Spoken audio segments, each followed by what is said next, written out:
Every great work makes the human face more admirable and richer, and that is its whole secret.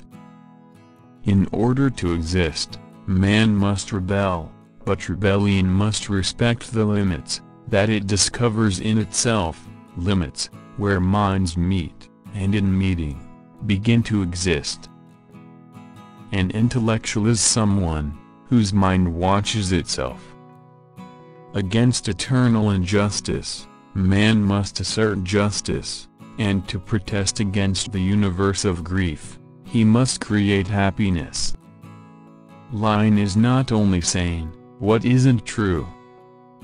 It is also, in fact especially, saying more than is true and, in the case of the human heart, saying more than one feels.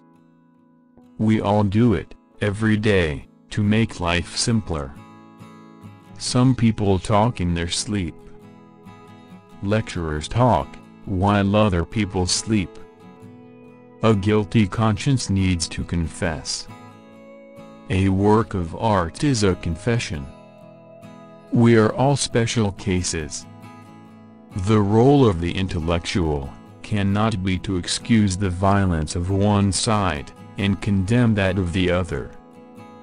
Stupidity has a knack of getting its way. There is but one truly serious philosophical problem, and that is suicide. Retaliation is related to nature and instinct, not to law. Law, by definition, cannot obey the same rules as nature. At any street corner, the feeling of absurdity can strike any man in the face.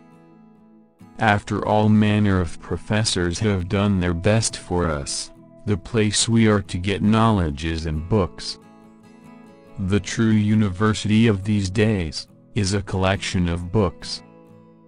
No matter what cause one defends, it will suffer permanent disgrace if one resorts to blind attacks on crowds of innocent people.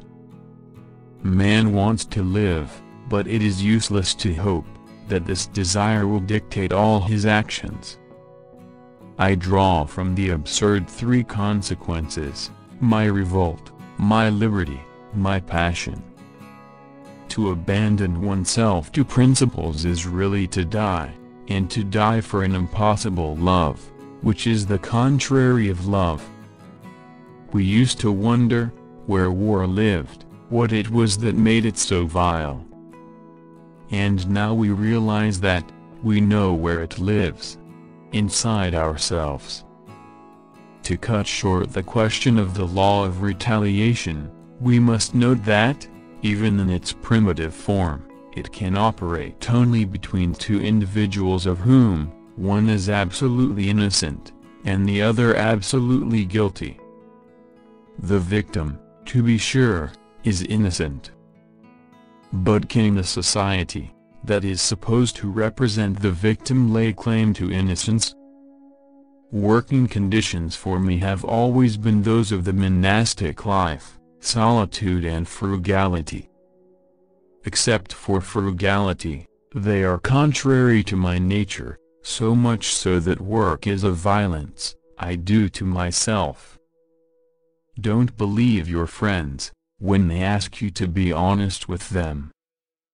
All they really want is to be maintained in